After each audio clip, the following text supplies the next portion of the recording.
Fala aí, galerinha, beleza? Dodô Swag aqui na voz. Galera, hoje eu tô meio emocionado. Que é isso? É sério, mano, tô com um monstro aqui, entendeu?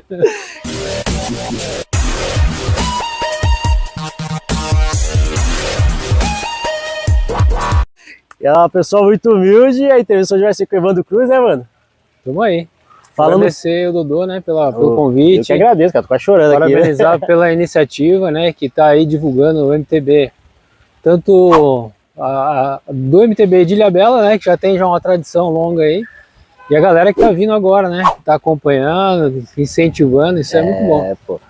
Então, galera, no vídeo de hoje a gente vai tentar resumir um pouco dessa carreira, que se a gente fosse falar ia ficar umas 5 horas aqui, né, mano? No mínimo, né? E aí, mano, eu sei que a galera já te conhece, mas fala um pouco aí da sua história aí, como é que começou o mountain bike na sua vida. Bom, é uma história longa realmente, né, porque são 29 anos já competindo, né? Eu comecei a competição no mountain bike em 1993, sou aqui de Ilhabela, né? A gente está aqui no cenário, bem na entrada da cidade, um ponto conhecido. E eu comecei a praticar esporte aqui, minha família é daqui, sou de família de pescadores, né? Tradicional da pesca mesmo, né? Tanto por parte do meu pai como da minha mãe. Então eu cresci praticamente bem ao ar livre, né? Praia, morro, cachoeira, o tempo inteiro fazendo algum tipo de atividade. Então, acho que um privilégio, né, crescer numa cidade como essa, que tem uma riqueza muito grande em termos de natureza mesmo, né, que a gente tem a praia, a gente tem muita floresta, tem uma diversidade muito grande, né. Eu acho que isso já é um ponto favorável para a questão de saúde e um cenário propício para a prática esportiva, né. Certo. Então, desde a época de escola, eu participava de eventos, de competição de corrida, de natação, qualquer coisa que tivesse, era o futebol, cheguei a fazer taekwondo. Taekwondo também? Andei de skate, o taekwondo eu cheguei a fazer 2 anos, cheguei a competir também no taekwondo. E aí chegou um determinado tempo, onde a bike ela entrou de uma forma mais forte, porque pedalar, eu sempre pedalei. Sempre? Como a maioria assim, a gente vê bastante garoto na ilha hoje em dia, usando a bike para ir para a escola, usando a bike para ir para a praia, para dar uma saída com a galera. Bike aro 20, bike com bagageiro, com cestinha. E eu também tive essa vivência com a bike, essa experiência com bike, que já foi criando uma base, né? Mas uma coisa que foi interessante foi que a minha mãe ganhou uma MTB num bingo na escola, o Gabriel, Sério? na vila, né?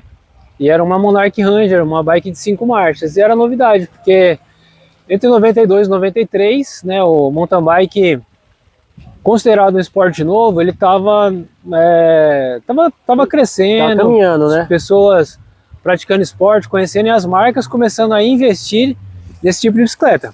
Exemplo, se eu for falar da Monarch, a Monarch tinha já um espaço grande no mercado, mas das bikes de carga, né? As barra forte, né? Barra forte, outras, né? As bicicletas desse formato, elas eram utilizadas pela população, né, para o trabalho. Então, essas empresas começaram a fabricar, e no Brasil começaram a entrar bicicletas por meio de importação, né? Ali algumas marcas de fora que começou a surgir e movimentar a modalidade. O mountain bike oficialmente ele se tornou um esporte oficial em 1989. 89 foi quando aconteceu o primeiro campeonato mundial, o primeiro campeonato brasileiro também, oficialmente falando. Então, dentro da história da modalidade, nós temos esses 30 e poucos anos assim mesmo do esporte, sendo oficial. Se tornou olímpico em 1996, né? O mountain bike ele começou a se tornar uma modalidade oficial e participar dos grandes eventos. Então eu peguei praticamente no começo da modalidade, não tinha pretensão nenhuma de competir quando eu comecei a andar de mountain bike. É mesmo, mano? E aí isso acabou acontecendo de forma natural. Por quê? Porque com essa bike que a mãe ganhou na escola, por ela ter 5 marchas, eu já comecei a andar para lugar mais longe, né? Tipo, já fazia um pedal Pacuíba, Jabaquara, já tinha me aventurado ir para Castelhanos. Já ia para Jabaquara? Já ia. E o meu tio, né, que gostava de surfar, a gente acabou até indo para Castelhanos, levando a prancha debaixo do braço ali, da Na capa, bike? mochila, né? E fomos de manhã, voltamos de noite. Então acabou que essa experiência bem prática mesmo, a vivência no esporte, foi bem bacana aí, né, nesse tempo. E como eu falei, aproveitando o cenário da ilha, porque eu estava com a bike, mas não estava pensando em competir, eu estava usando a bike para fazer outras coisas também. Até chegar um tempo que a gente também, o Juninho comprou uma bike também, o Juninho, meu tio, ele foi um atleta que ganhou 5 títulos brasileiros no downhill, na elite. Sério? Um cara que se destacou muito também no esporte. A gente iniciou junto a modalidade. O Juninho Guaiamu? Juninho Guaiamu. É teu tio? Juninho é meu tio. Eu nem sabia. Ele é o irmão mais novo do meu pai, né? Ele é o irmão caçula. Então, foi um monstro, pô, no esporte, no downhill, velho. Pois é, e dentro da modalidade a gente fez muita coisa aí. Acabou que ele foi uma pessoa assim que a gente teve a oportunidade, né, de crescer, porque a idade nossa, a diferença era muito pequena. Então a gente pôde aproveitar bastante isso, né?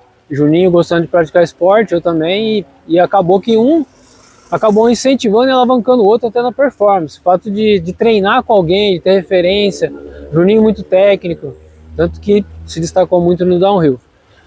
Então, nesse início do esporte, foi meio que entrando numa brincadeira, porque o convite para participar da primeira competição, que foi em Caraguatatuba, surgiu por causa de uma prova de natação no aniversário da ilha, que a gente tem a cultura dos eventos em Ilhabela, a prova de bike que existia da Barra, da rotatória até a vila, a corrida de pedestre, a prova de canoagem, e toda a galera que cresceu aqui sempre tinha expectativa desses eventos dentro do calendário, isso desde muito tempo. Só que aí começou então a surgir a oportunidade de ir para fora, de convite da galera já para participar. Então a prefeitura disponibilizou um ônibus, fomos em 10 garotos aqui da ilha. Mas tinha quantos anos nessa época, mano? Eu tava com uns 15 anos mais ou menos. 15 anos? 15 anos. Aí pessoas aqui da ilha, né, tipo o Luiz, né, que também já veio competindo muito tempo, agora tá fazendo um pouco mais da corrida. A gente teve o William, teve o Roberto, né, que é chaveiro, também taxista, o Zé Lua, né, puxa, teve tanta gente assim, o Rodolfo, né, da oficina de moto, também foi nessa competição. Também? Competimos junto na mesma categoria. Caramba. A gente fez pódio ali na prova já de cara, né, então foi muito bacana assim que a gente pôde entrar no esporte, conhecer e até chegar aí bem, por quê? Porque a gente já tinha uma vivência esportiva, a gente já tinha uma prática, e a gente sempre vê que o pessoal de Ilhabela tem um potencial muito grande, né? Devido a onde a gente anda, né? E hoje continua ainda, a galera que está pedalando aqui está indo competir, vai lá, faz pódio na competição, e um vai incentivando e está crescendo, né? Cada vez mais isso aí. Então, o esporte começou a entrar dessa forma, eu entrei no mundo da competição. Na sequência teve uma prova importante aqui em Ilhabela, que foi o Mountain Bike Open de verão, que era uma prova de nível nacional, vieram as equipes grandes para cá e tal, os atletas de elite de ponta da época, cobertura de revista, de TV, inclusive a nível nacional, assim, né, passando no Esporte Espetacular na época, tudo. Isso daí deu uma outra visão em relação ao esporte, e por conta disso, a gente foi parar numa Taça Brasil no Rio de Janeiro logo depois dessa prova. Por quê? Sério? O Juninho ganhou a competição, eu fiz segundo na categoria estreante, e o pessoal viu que a gente tinha um potencial e já teve um movimento para levar a gente para correr.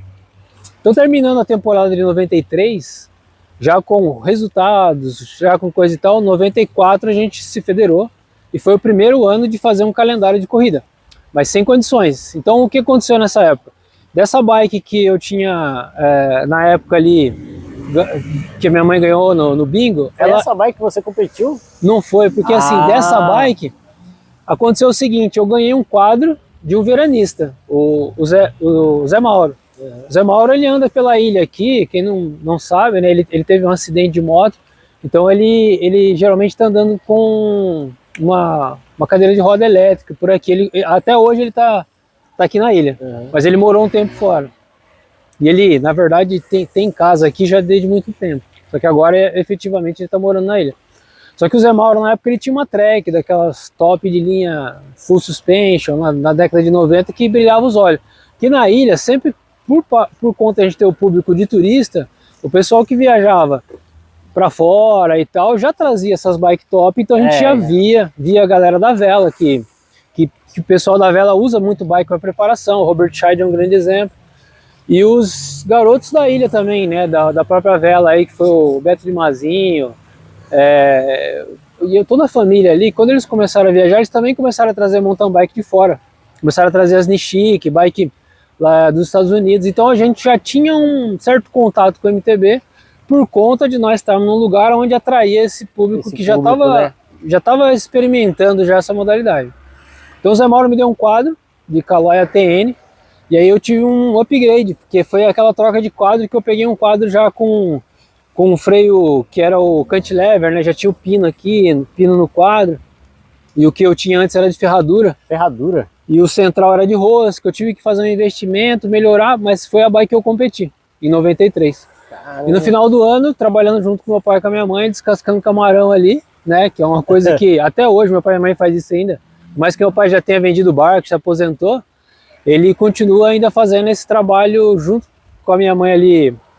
É um trabalho artesanal que é descascar camarão, né? E o camarão descascado, fazendo propaganda aqui, quando ele já chega, a pessoa já pega a caixa de camarão e vai descascar, é diferente do que a pessoa compra congelado, né? Então, bem diferente. E daí vai direto para o restaurante. Então tem alguns restaurantes que já tem ali esse tipo de que fala assim, né, ele tem esse cuidado para ter esse tipo de produto, porque ele quer oferecer para o cliente isso aí, né? O melhor produto, né? Fresco, na hora. Faz diferença, principalmente quem tem um paladar mais refinado. Então, assim, você pegar um caiçara, se fazer um peixe cozido para ele aqui, que você pegou agora, e pegar um que tá congelado aí faz um tempo, ele já sente a diferença. Já sabe, então esse não é fresco não.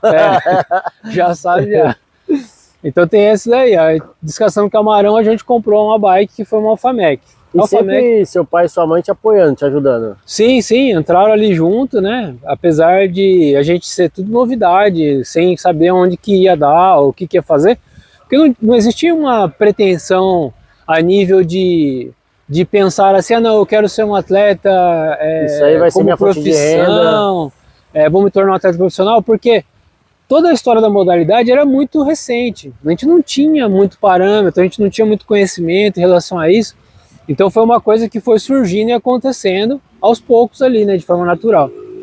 Então essa bike que foi comprada, a Alphamec, que fez um bom custo, né, depois o Juninho comprou uma bike também com eles se tornaram apoiadores, e foi legal porque é uma empresa nacional, a empresa Alphamec na época não é igual a Alphamec atual, mas era a fábrica em Taboão da Serra, o senhor Joaquino ali, que administrava, inclusive ele continua no mercado até hoje, em outras marcas trabalhando aí também, só que eles começaram a fornecer equipamento, então surgia um quadro novo, mandavam pra gente rodar. Fazer o teste. Então teve quadros da época, que quem veio da década de 90, o quadro Ghibli, né, e o quadro Tirreno, a gente tinha o apoio deles ali, e outros atletas do interior de São Paulo também. Eu tive uma Alphamec que era aquela 24 de alumínio, aquela 20 de alumínio.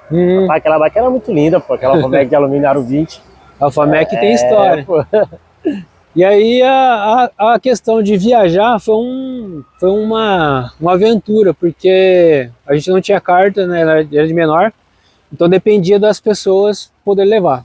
Aí era ou a prefeitura, quando eu conseguia fazer um pedido, tinha outros garotos que começaram a correr também, ou se não era o meu tio, né, o Ivair, que levava a gente para as provas na Paraty dele, a gente colocou um rec e partia para o Campeonato Paulista. Às vezes teve meu primo que levava em prova, fomos parar no Mato Grosso, pra você ter ideia. Caraca. Viajando de picape D20, 3 moleques dentro do carro praticamente se aventurando. E só um dirigindo. Só um dirigindo. Cansativo aí. E aí o dinheiro a gente conseguia de que forma? A gente saía no comércio e algumas pessoas começaram a apoiar. Aqui dentro da cidade, tem nomes empresas que estão até hoje, aí como o Frade ajudou. O Hotel Ilhabela, na época do Alfredo, o Hotel Itapemar, né, com o Fernando. E o comércio da vila, né, teve pessoas, teve o Nelcimo da Contabilidade, teve o Banespa, que quando tinha na vila também ajudava, sorveteria daqui, e muitos outros, né, e a Tinguir, né, o seu Eduardo na época, fez roupa pra gente, começou a fazer o nosso uniforme, e assim, a gente levava pro jornal toda vez a notícia, né, quando a gente voltava de competição, levava pro jornal. E aí os meninos da ilha foram competir na prova do Paulista, resultado tal, aí saía a foto, o nome dos apoiadores. Então a gente começou a traçar um rumo nosso já e criar um formato, uma estrutura, bem já no início da modalidade, que foi dando uma sustentabilidade para a gente se manter. Uhum. Então surgiram apoios e, passada essa temporada com bons resultados, tanto eu quanto o Juninho se destacando na categoria Júnior, né, que foi o ano que a gente correu oficial, já chegando a ganhar provas de Campeonato Paulista, fiz pódio de Campeonato Brasileiro, né, e terminei em segundo no ranking brasileiro. Juninho, campeão paulista de downhill. Assim, chegou no outro ano, a gente entrou na equipe Caloi, e aí mudou o quadro, porque a gente praticamente entrou para uma linha profissional, fechou um contrato, já tinha um salário, um equipamento, viagem e uma estrutura. E não tirava nada do bolso ou era tudo patrocinado pela Tudo Caloi? patrocinado. Já ajudou bastante, né, mano? Foi uma mudança grande, porque a equipe era muito grande, tinham 8 atletas no total, das categorias elite, tinha atleta de downhill. O Ravelli, por exemplo, foi meu companheiro de equipe, né? Por 3 anos ali a gente competiu junto na Caloi também. A Adriana Nascimento, que é um atleta que tem muita história também na modalidade. E outros atletas, né, que depois vieram. Só que eu entrei na Caloi, eu fiquei 10 anos. Eu, desde a categoria de base, eu fui migrando. Júnior, sub-23, me tornei atleta de elite, me tornei o principal atleta de elite. Tudo na Caloi? Na Caloi, até o começo de 2005. Então eu criei praticamente a carreira profissional competindo na Caloi durante esses 10 anos ali. Começou minhas viagens internacionais. Em 95 fiz minha primeira viagem para o Chile, né? Foi a primeira vez que eu saí do país e ganhei a prova, né? Cara, então foi primeira prova, campeão pan-americano. Vice foi um argentino, terceiro chileno. E era quantos km na época, lembra? Circuito no centro da cidade, no Cerro São Cristóvão, é um circuito de cross country, na época devia ter uns 7 km o percurso. Até hoje fazem prova lá, um percurso reduzido, porque até com o tempo o cross country foi mudando. Antes as provas tinham um percurso um pouco mais longo, um pouco mais de subida mais longa. Hoje em dia ela está um pouco mais compacta, né? Até para facilitar a transmissão. Circuitos de 7, 6 km hoje caíram para 4, 4,5, no máximo 5. E com talvez uma altimetria um pouco mais baixa do que era em geral, né? Algumas provas ainda são um pouco mais duras. Isso falando do cross country. Maratona sempre teve as provas de 60, de 80 km, isso aí sempre foi assim também. Já tinha pedal clip naquela época? Sim. Sério? Começamos a pedalar com uma bike que era com firma-pé, né? Sem o clipe. Sem suspensão, né? Era garfo? Era garfo rígido, né? No começo usava garfo rígido, depois foram surgindo a suspensão de 50 mm, 60 mm na época. Né? Os pneus era tudo 1.9, o freio, então assim, a tecnologia das bikes era outra, exigia muito mais do piloto do que atualmente, então mesmo. assim, era muito mais duro de andar do que é hoje.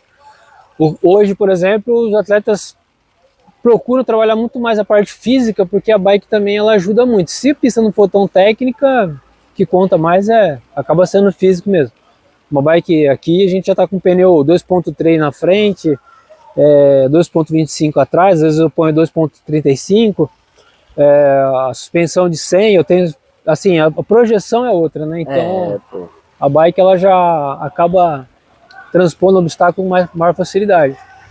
Então, assim, toda essa mudança e acompanhar toda essa mudança foi legal, por quê? Porque isso trouxe uma base de você pilotar com equipamento inferior, de você aprender a fazer uma leitura de terreno diferente, de aliviar em partes mais técnicas. E hoje em dia, mesmo que o equipamento vá evoluindo, você consegue transferir ainda esse teu entendimento, essa bagagem que você vem trazendo. Você vem trazendo, bem bacana. Trazendo. Então, e outra coisa também que aconteceu no início foi participar de várias modalidades. A gente não tinha o leque de equipamentos que tem hoje. Então, assim, se o cara ele fazia downhill, ele fazia com a minha bike de cross country. Só mudava baixar o banco, colocar um capacete, colete. E era a mesma bike. Praticamente a mesma bike, às vezes colocava um pneu mais largo, né? Por conta da descida. Né? Fazia prova de uphill, fazia prova de dual slalom, que é tipo 4cross, só que eram só de 2 atletas. Ou só o slalom solo também. Então, assim, a bagagem esportiva da década de 90, da geração, ela foi muito grande. Porque depois o mercado cresceu, as pessoas também se dividiram nas modalidades. Às vezes tem cara que só faz maratona, até hoje é assim. Tem gente que está no cross country e só faz cross country, piloto de downhill só faz downhill.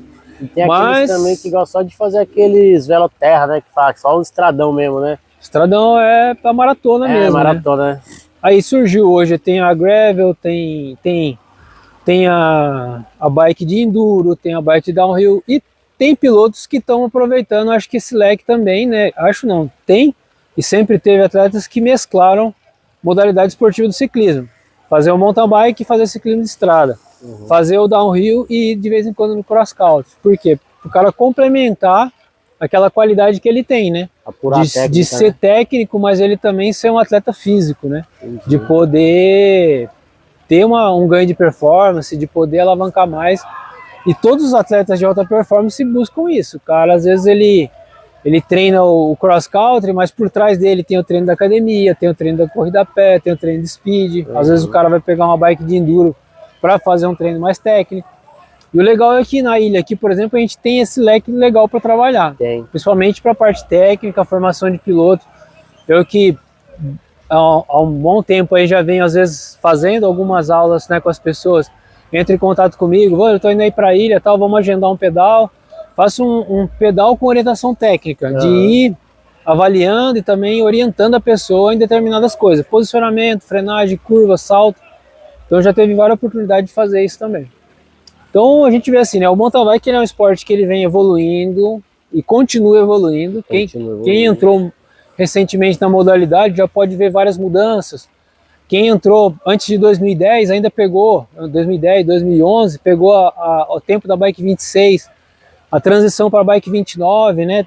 No mercado competitivo, não que não existisse antes, essas bikes já existiam.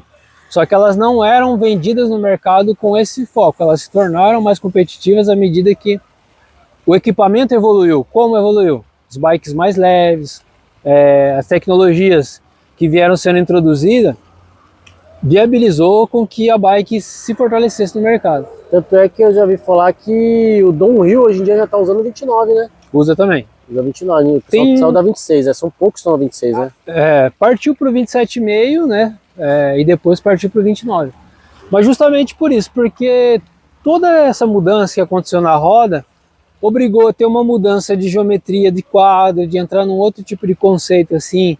Teve uma outra ideia de também ter que deixar a bike mais robusta, porque os diâmetros das bikes 26, as hastes, por exemplo, de suspensão, eram 28 milímetros. Hoje, na 29, são de 32 e 34, ou até mais do que isso. O curso, os eixos alargaram, né? As rodas antes, elas tinham o eixo padrão, dianteiro ali, 9 milímetros por 100, aí depois entrou o eixo de 15, e depois entrou a tecnologia Boost, né? E as suspensões, o taper também por conta do 29 para ter menos torção. Esse canote retrátil também, né? Que é bem bacana, né? O canote retrátil, principalmente por causa da evolução das pistas, né? Que entraram saltos e outras, né? Mesmo o cara que faz maratona também utiliza. Porém, depende muito do perfil do percurso, porque acaba carregando um peso a mais, tem que ver se é vantajoso ou não. É verdade. Eu uso retrátil, né? Tem outra bike que eu uso também bastante competição, e aí eu uso também o canote retrátil, principalmente por causa dos saltos. Mesmo que eu também aprendi a saltar sem o retrátil, porque o interessante é o atleta buscar um leque maior, assim, em termos de preparação, e saber pilotar em condições diferentes. Até mesmo se tiver oportunidade com equipamentos diferentes. Porque o salto sem o retrátil, com o rígido, já é mais técnica, né? Pra você não se atrapalhar na altura do banco, né? Com o retrátil você tem uma amplitude de movimento, porque você pode passar, né, a sua perna aqui sem dobrar, sem ter a mesma abertura, e você pode se jogar um pouco mais para trás em algumas situações, mudar seu centro de gravidade livre, sem ter nada te obstruindo. Já a técnica de salto com o banco sem o retrátil, a questão da puxada da frente tem que ser um pouco mais cuidadosa. Né? Pra ela não dar aquela embicada. Isso aí, porque você tá com ali, o banco vai na bunda ali, pode dar uma desequilibrada, então tem que ter um pouco mais de cuidado. Já o retrátil, ele te alivia nisso, você quer dar aquela jogada para trás, você vai direto, né? Então dá para corrigir um pouco melhor, é igual uma bike de BMX, né? O cara passa nos obstáculos ali, ele tem amplitude de movimento, trabalha muito a perna, braço. E o banco praticamente tá colado no quadro, né? Vai desenhando melhor o terreno. Teve algum momento, mano, que você sentiu realmente a diferença na evolução da bike, tipo saindo, sei lá, de uma 26 para uma 29, ou de algum equipamento de suspensão que fosse, se fosse, pô, agora mudou. Entendeu? Bom, como eu comecei na década de 90, existem várias transições, né? Porque, como eu falei, eu comecei a andar de garfo rígido, então as suspensões, quando elas começaram a entrar aí no começo da década de 90, elas eram muito limitadas. Uhum. Eram suspensões de elastômero, não tinha uma ou outra que já estava vindo aí com sistema ar e óleo mais leve, marca RockShox e tal, mas a Manitou, por exemplo, a RST que eu usei nos primeiros anos era o elastômero. O elastômero ele não tem a mesma velocidade, né, de resposta, de retorno. É uma borracha, né, praticamente ali, então ela vai comprimir, ela vai ter o tempo de retorno. E aí geralmente era colocado uma mola dentro do sistema, para mola mesmo, né? Para dar um retorno mais rápido. Para dar um retorno, mas às vezes também podia fazer ela bater, porque aí sem o óleo para você controlar o retorno, então você imagina a complexidade. Para quem entendeu um pouquinho de suspensão, vai vendo que com o tempo, independente do curso, a tecnologia de uma suspensão como essa, que é dual air, a mola de ar positiva e negativa, tem uma outra câmara que tem o óleo para retorno e tem uma trava, aí você tá com um leque gigantesco, né? E mais a regulagem de retorno ali embaixo para deixar ela mais rápida ou mais lenta. Então a suspensão foi uma transição. Os quadros de alumínio, eles começaram a evoluir na época, antes de o carbono entrar forte no mercado. Então começou a entrar tubulações mais leves, porque o alumínio de 661, que é o mais usado, ele não dá para deixar uma camada muito fina. Então o pessoal começou a desenvolver o Scandio, começou a Liga G7, tanto que depois que eu saí da Caloi, competi para a Astro, e fiquei ali até 2009, e eu peguei muita novidade no mercado, porque a Astro é uma das maiores fábricas de bike do mundo, né? E o importador ele começou a fazer um trabalho com a equipe aqui, eu fiz parte, Juninho também, Juninho no DH, eu no Cross Country, e tudo que era novidade, aí eu também usava. Usava também da Manitou, usava até coisa de outras parcerias, pneu Michelin e tal. Então assim, desde lá de trás, a gente sempre teve aquele impacto de mudança, de novidade no mercado. 2007 eu comecei a testar o primeiro quadro de carbono da marca, né? Inclusive estava indo competir fora em algumas provas. Até falando sobre viagem internacional, eu viajei mais ou menos para 23 países, né? 23 países. Eu competi 10 campeonatos mundiais, competi 13 campeonatos pan-americanos, competi uma Olimpíada, 2 Jogos Pan-Americanos, 3 Jogos Sul-Americanos e mais etapas de Copa do Mundo e provas do CI em outros países. Corri provas na França, né? Corri prova em Portugal, corri em Montenegro, teve vários lugares que eu viajei, de continente, principalmente Europa e a América em geral por conta dos Pan-Americanos. Mas também fui para a Oceania, né? Austrália 2 vezes, fui também uma vez para Nova Zelândia.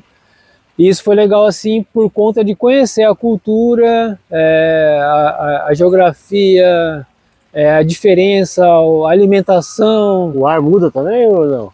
Em muitos lugares sim. Colômbia, por exemplo, Colômbia. Equador, eu já fui em lugar com altitudes aí acima de 2.500, que é totalmente diferente, principalmente a gente morando no litoral.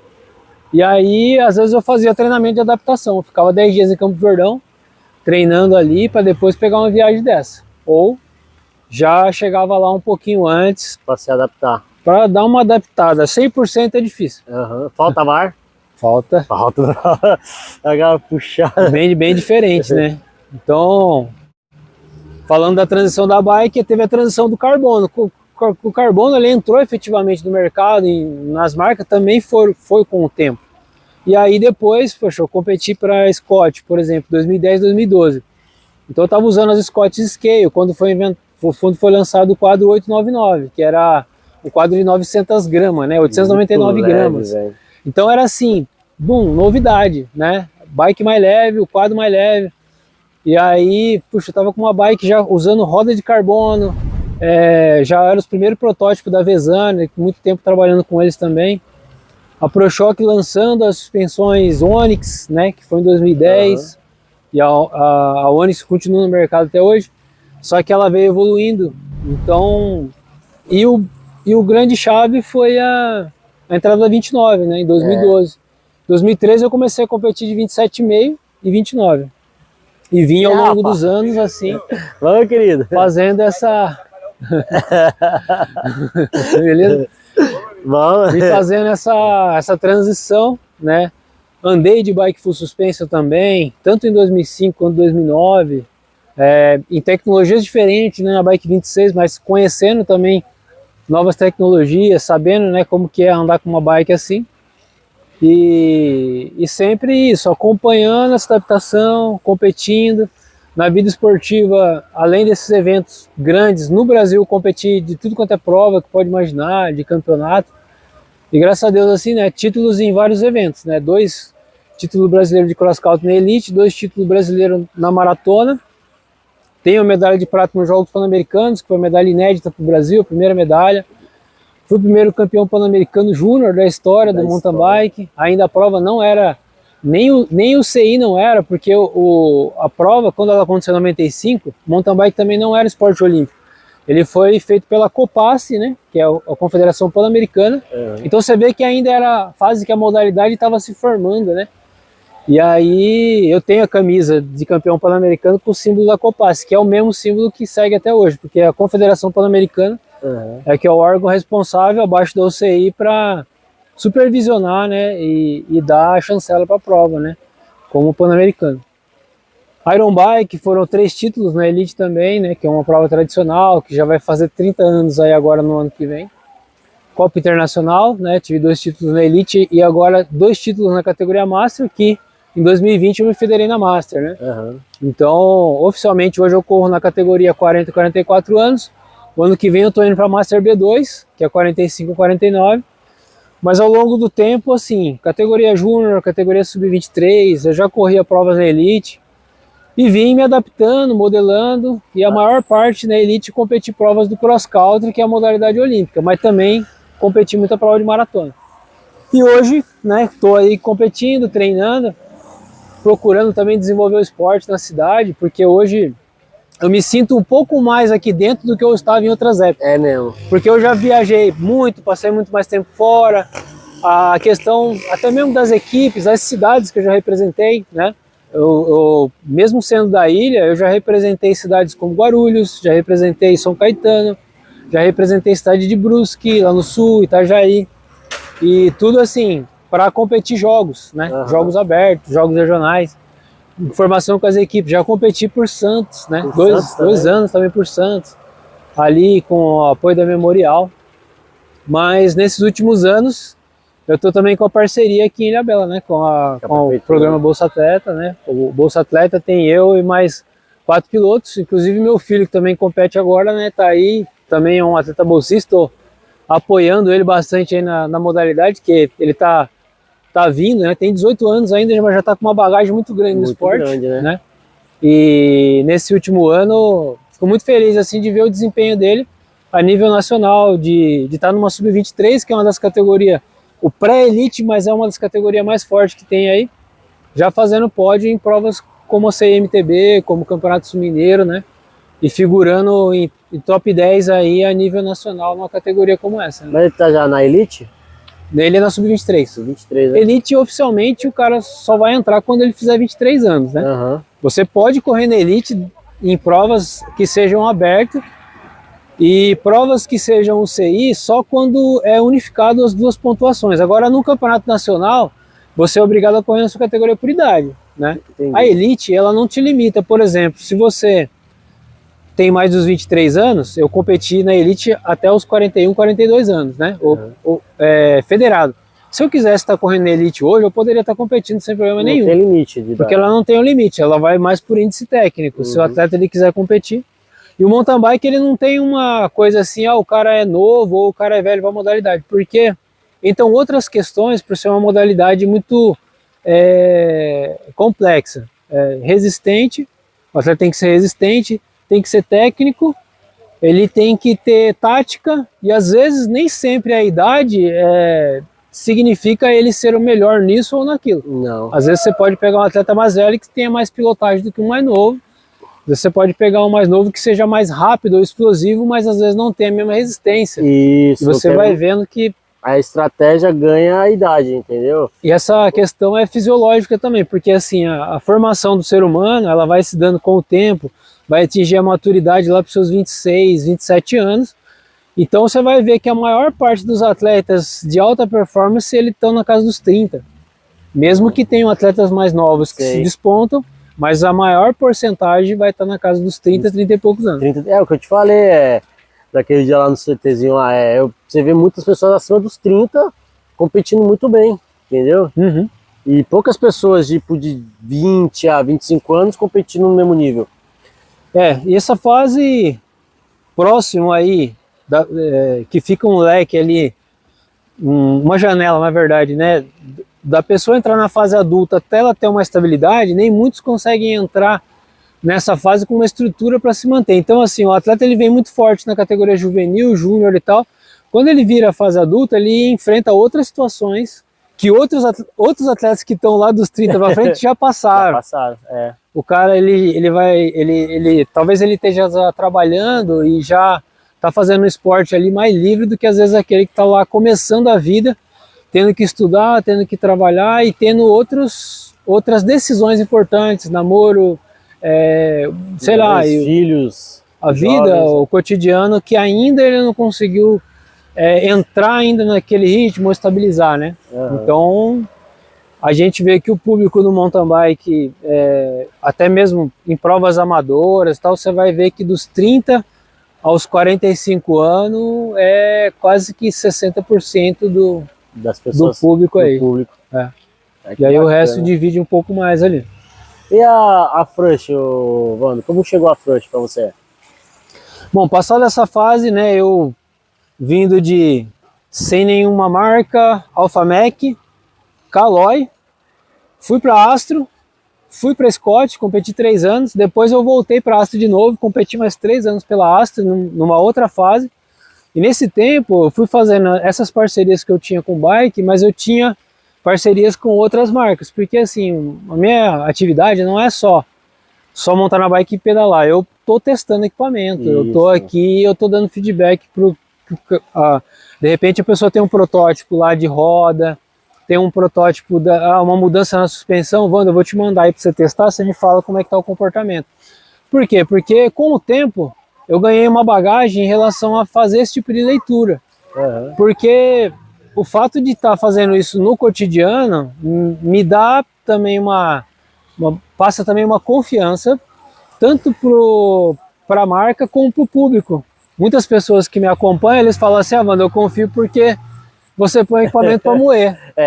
Então assim, uma coisa é a pessoa pegar uma suspensão, isso aqui tal, eu li no artigo X, mas ele nem pedala. Eu pesquisei na internet sobre isso, sobre aquilo e tal. Beleza, ele tá transferindo um conhecimento, mas sem uma vivência. Agora você botar na prática e você passar aquilo, também saber passar aquela informação, é uma outra história. Uhum. Você, de repente, né, a sessão de pedra, a subida tal, tal lugar que eu já treino, eu já sei o tempo que eu faço com essa bike, vou lá fazer com essa aqui. Tal trecho ali, que eu sei que dá para passar de tal jeito, eu vou também passar com essa bike para ver se ela vai responder do mesmo jeito. Então essa caminhada, vamos dizer assim, né, ela acaba trazendo uma bagagem. Então hoje, né, como estão aqui com o Atmos aqui, Boost, tenho muitos parâmetros para poder falar sobre o quadro, né? Tem a minha parte da minha preparação, o meu foco nas competições, os meus objetivos que são muito mais pessoais do que dentro de um trabalho de uma equipe focado para aquilo, porque eu que acabo administrando isso, e eu vim ao longo do tempo fazendo isso, e inclusive eu tenho essa carta branca dos meus patrocinadores e apoiadores, né? Tipo, tem um corre esse negócio de você ter parceria, ter patrocínio, porque assim, o mercado de bike, ele é pequeno perto de outros, né, esportes e tal, que tenham muito mais recursos e até muito mais visibilidade para poder atrair grandes empresas ao investimento. A gente batalha por uma coisa que a gente tem um amor muito grande. Quem conhece aqui a ilha sabe, para a gente treinar ao longo dos anos, a iniciativa de manter as trilhas e tal está muito voltada para os atletas. É mesmo. É a gente que põe a mão na massa, enxada, e vai e corta. Hoje está começando a apontar um pouco mais a nível nacional todas as cidades estão começando a investir em pump track, estão começando a querer construir pista, estão começando a chamar organizadores de evento, traz uma prova para cá. Por quê? Porque isso se tornou o interesse do turismo agora. Mas é. Porque o esporte, politicamente falando, ele é muito interessante se trabalhar com esportes coletivos, Secretaria de Obras, fazer investimento em quadras, em coisa e tal. Mas assim, existem modalidades individuais que às vezes elas ficam um pouco mais ali se sustentando. Então hoje já há um despertamento maior, né, em relação a isso, de entendimento, as pessoas estão começando a abrir os olhos, a gente que está no meio procura conversar. Aqui na ilha não tem bastante abertura para isso, né, com o pessoal da secretaria, e vem batendo na tecla, eu e outros atletas, e assim, a gente vê que isso está começando a ter um movimento maior, uma atenção também, né? Mas a gente espera, né, que vá melhorando sempre, né, com o tempo, tem que melhorar, e falo isso abertamente, em todo lugar, né, é importante o lado do atleta, o poder público, isso envolve turismo, envolve saúde, envolve educação, tem muita coisa. A gente quantidade de pessoas que praticam o esporte na cidade também, sim. E aqui tem demais. Tem bastante, tem então muita... a gente aqui em Ilhabela precisa da parte da sinalização voltada para mountain bike, precisa das ciclorotas, que a pessoa vai chegar na cidade e saber onde que tem trilha para ela andar, saber o nível técnico da trilha. Um aplicativo, né, que mostra ali no celular onde tem as trilhas, os percursos, né? Já existem alguns aplicativos, só que aqui dentro da ilha a gente tem poucas rotas, a gente tem castelhanos, né? E que a pessoa vai baixar e vai encontrar. Mas a gente tem várias trilhas que podem ser usadas aqui para a prática do mountain bike que as pessoas não têm acesso. Então, assim, precisa às vezes de alguém estar levando. No caso, eu às vezes levo o Cleomes, né, que tem feito um trabalho também de guia de trilha, de às vezes levar um pessoal, ou quando vem algum amigo, vem rodar com a turma e tal. E eu, a vida inteira, morando aqui em Ilhabela, o pessoal que me conhece fora, sempre que vem para cá, mano, eu tô descendo para a ilha, vamos marcar um pedal. Então, quase todo dia tem gente entrando em contato, assim, somente nas férias.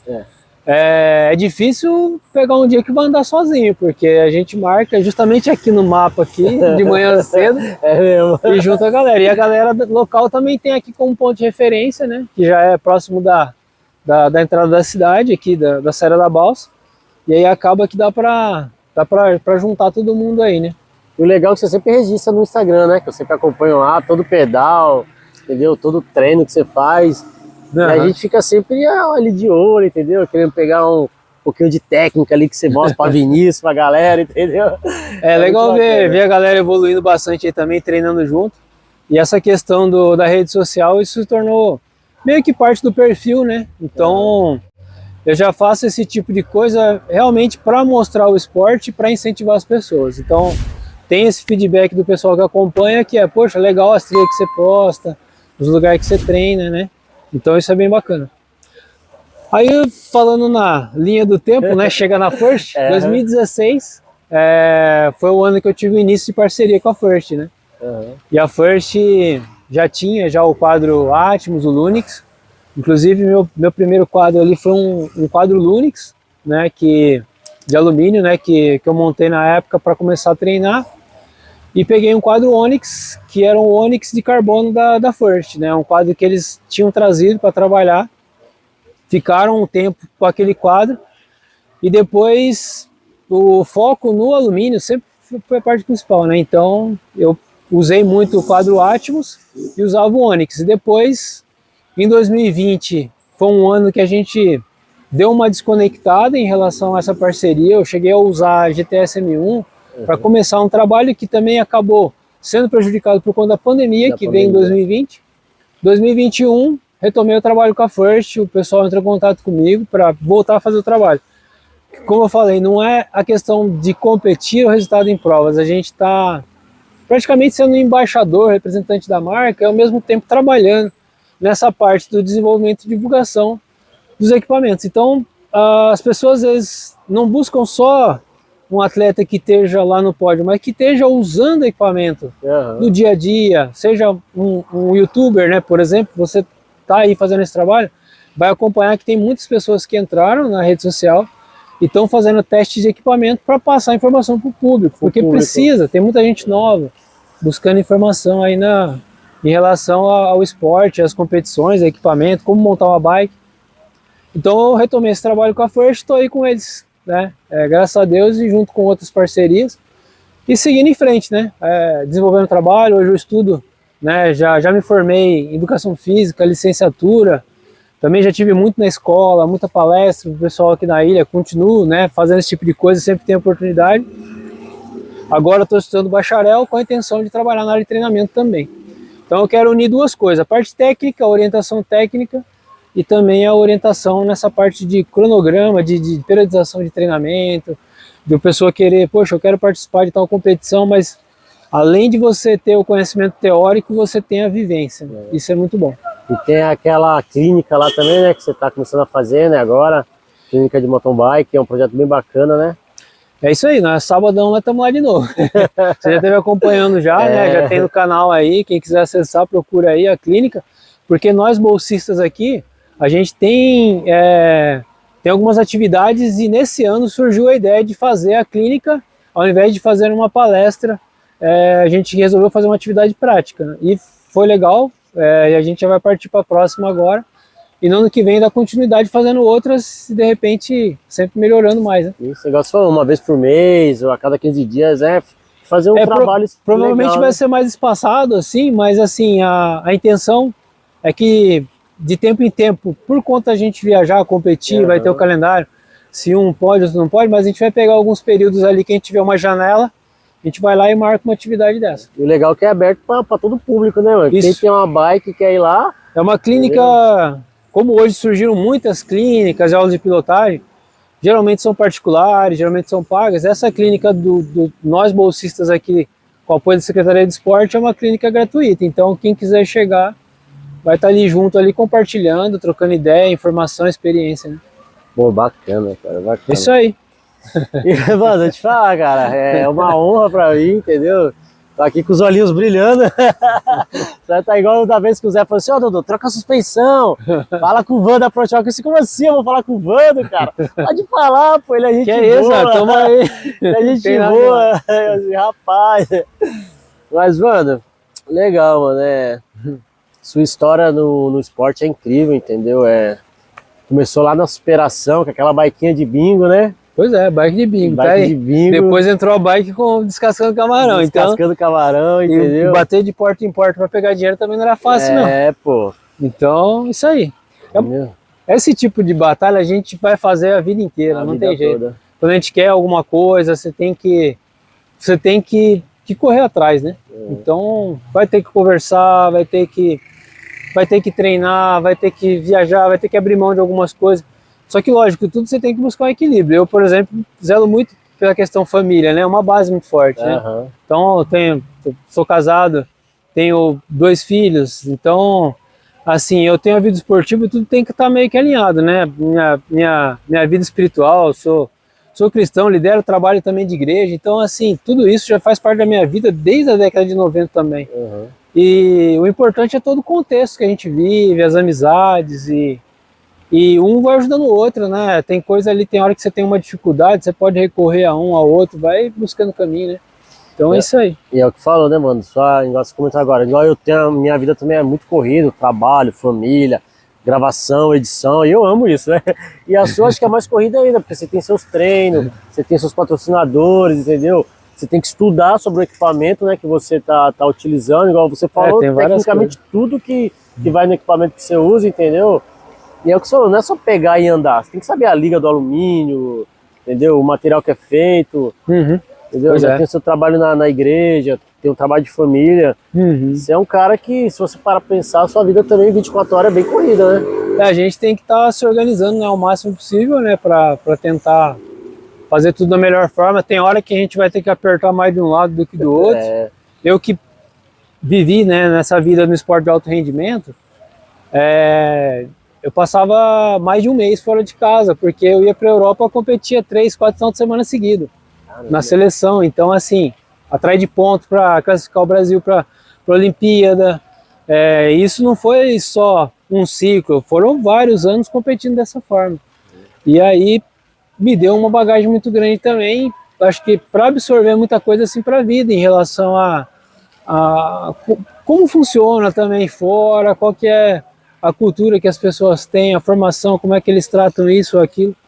Então tem muita coisa boa, tem muita coisa ruim, tem coisas que a gente tem certo receio, pé atrás, porque a gente já viu, já vivenciou muita coisa. Aham. Como eu falei, eu já viajei muito. Então se alguém for falar para mim em relação aos países, eu tenho, poxa, legal tal lugar por causa da paisagem, isso, aquilo e tal. Tem lugar que tem problemas políticos sérios e assim, um impacto muito forte na população, pobreza e coisa e tal. Então, assim, tem assunto para mais de metro para falar e vivência, Aham. né? De ter vivenciado. É como eu falo para as pessoas, às vezes eu falo determinadas coisas porque isso fez parte da minha história. Quando eu fechei o meu primeiro contrato com a Caloi, que na época o salário mínimo era R$100, então a moeda e o valor do salário naquela época, para mim, fica gravado. E ao longo do tempo também. Por quê? Porque eu recebia um X de salário mínimo no meu contrato e aquilo representava muito dentro da economia na época. Se for falar em relação a reajuste de salário mínimo, o maior reajuste que nós tivemos foi de 93 para 94. Você pode buscar no Google e ver lá, né? A maior porcentagem que já existiu do real, né? Foi justamente de 93 para 94. Porque acho que de 100 para 200 e pouco, alguma coisa assim. R$75 para R$100. Depois ele foi subindo em porcentagens menores, tanto que no ano 2000 o salário mínimo era mais ou menos R$150. E depois foi subindo em valores maiores por conta de porcentagem, mas a porcentagem de aumento do salário mínimo sempre foi na casa de 6, 8, 10, o máximo 14%. Caramba. E nesses últimos anos continua a mesma coisa, 7, 8, 10% é o máximo que você vai encontrar. Mas isso aí você pode pesquisar. O que você pode analisar em relação à economia, em relação a isso, né? Desvalorização da nossa moeda. Até alguns anos atrás, o que você fazia com R$100 no mercado, por exemplo? Muita coisa. Vamos pegar como parâmetro supermercado e combustível. São dois tipos de coisa assim que você não tem como fugir muito. Quando a gente entra em parte de tecnologia, a mudança que a internet teve, outros equipamentos, isso aí já vai para um outro patamar de custo. Que não é uma coisa que a gente dá para comparar com TV lá de trás. Você tem como comparar a gasolina, certo? Verdade. Ao longo dos anos. Tem como comparar o preço do feijão e do arroz. Tem como comparar o preço da carne. Mas você não tem como gás, equipamentos e tecnologias é complicado. Não tem como você querer trazer no mesmo patamar. Né? Existem muitas outras coisas por trás. Entre a taxa de importação, entre a extração de materiais, novas tecnologias, né? Você pegar um quadro de alumínio que é 661 é um preço. Se pegar o Scândio, o 7005 ou qualquer outra liga que for mais leve, uma junção ali, que algumas marcas já fizeram, não tem como ter o mesmo preço. Porque ela não é só alumínio. E às Existem vezes, outras coisas. Wander, será que não é isso também, esse valor que a gente tem hoje na bike, que também afasta muitas pessoas? Porque é mais fácil o cara comprar uma chuteira e jogar bola, paga R$200 numa chuteira e vai jogar bola. Se pagar o mínimo uma bike hoje legal pra você pedalar é R$6.000, uma bike... O Sport Bike ele acaba selecionando, assim, porque não ficou uma coisa assim que está aberto para toda a população. O esporte como um coletivo, por exemplo, geralmente você vai em uma cidade, você vai encontrar uma quadra. Já existe uma estrutura voltada para aquilo. E o que precisa é ter uma bola e pessoa. Então, assim, o custo é mais baixo. Se você for fazer uma modalidade como uma corrida a pé, você vai ter que investir em tênis, num óculos, numa camisa, shorts ali para correr. Entrou na bike, já é outro patamar. Tanto que dos esportes olímpicos, os dois esportes mais caros que tem é a bike e a vela. Você vai pegar as outras modalidades esportivas que usam equipamentos esportivos, por exemplo, salto com vara, canoagem, né? Também é um esporte que não é tão barato, mas os custos são abaixo do ciclismo e da vela. Muito abaixo. Esses dois esportes olímpicos são os maiores. Saindo do esporte olímpico, a gente vai ter esporte automobilístico, vai ter esportes de inverno que usam também outros tipos de equipamento, esportes motorizados e tal, e aí vai para um outro tipo de patamar. Então, assim, como eu falei, na minha história tem muita coisa que acaba que talvez hoje vá ouvir algumas coisas e você não vai acreditar em tudo que fala, porque assim, você acabou presenciando e vivenciando muita coisa ao longo do tempo. Né? Eu tenho em mente, por conta do mercado, crises econômicas ao longo da história, mudanças no preço de dólar, porque afetava diretamente aquilo que eu estava fazendo, né? Políticas que incentivassem o esporte, né, que surgiram. Então, assim, programas, leis que são aprovadas. Geralmente tem muita coisa que você acaba ficando ligado, né, naquilo ali. Você tinha que estar atento porque já ia afetar você, né? Te afetava diretamente essas mudanças. Né? Você está no meio daquilo, é a sua área. Se você, hoje, por exemplo, quem cresceu nos últimos tempos, pessoas que começaram a trabalhar com redes sociais, por exemplo. Há décadas atrás não existia isso. Mas as pessoas dependem do quê? Precisa de energia elétrica, um ponto. Precisa de equipamento. Bons equipamentos. Né? O cara vai investir no computador, mas ele precisa da câmera, precisa... Aí ele vai ter o celular, vai ter a GoPro, vai ter mais não sei o que lá e tal. Para poder apresentar um bom material. Bom trabalho, né? E também poder vender, né, o seu serviço. Isso. Então, assim, você vê que a pessoa está no meio ali, ela depende de diversos fatores. E isso foi uma coisa que aconteceu rápido dentro da humanidade. Muito rápido. Né? Por exemplo, a gente sabe que a forçada da pandemia, ela demonstrou muita coisa, que o mundo não estava preparado para toda a situação. Você imagina a necessidade de energia elétrica dentro da época de pandemia do pessoal dentro de casa e gente que não dormia, porque se descontrolou. E só tá lá pedindo coisa, comprando coisa e tal, e consumindo, mas não existia uma estrutura voltada para aquela demanda, né? Então, o preço aumenta. Mas isso não foi feito ao longo de muitos anos, porque não se esperava uma situação como essa, como também não se esperava na rede de hospitais, né? Faltou UTI, por exemplo. Estou falando de coisas aí que não é sobre o assunto. Mas já existiu uma situação recente como essa, então assim, tem várias coisas. Mas não foi feito, não existia estrutura para aquilo. Porque ninguém esperava, né? Não esperava e demonstrou que em muito lugar não tinha sido feito nada. Então assim, é bem complexo, né? Porque assim, tem muita coisa para você refletir quando você vai passando o tempo, você vai pensando sobre várias coisas por causa da sua vivência. Isso é verdade. Você vai tá ligado na área de comunicação, tá ligado na área de carro, de mecânica de carro. Poxa, antigamente era totalmente diferente ferramental que o cara precisava. Agora o cara tem que estar conectado para diagnosticar o que está acontecendo no carro, cara, né? Aplicativo. Então, scanner, mudou tudo, pô. Hoje em dia praticamente o módulo já comanda tudo, entendeu? A gente pega as motos aí, tem mola de um lado só, o outro lado é só óleo. Meu, é uma coisa que a gente faz, como pode, né? Mudar tão rápido. Pois é. Entendeu?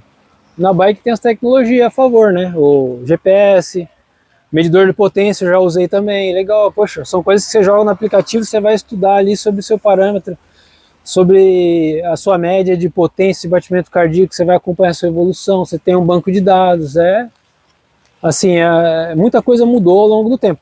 Porém, a gente já viveu sem isso em outras épocas, o que eu falo pessoal, eu viajei nas primeiras viagens, a gente não tinha internet, você imagina você ir para a Alemanha, né? Minha segunda viagem internacional foi para a Alemanha, primeira para o Chile, segunda para a Alemanha. Poxa, só a língua já assusta, já para falar a verdade.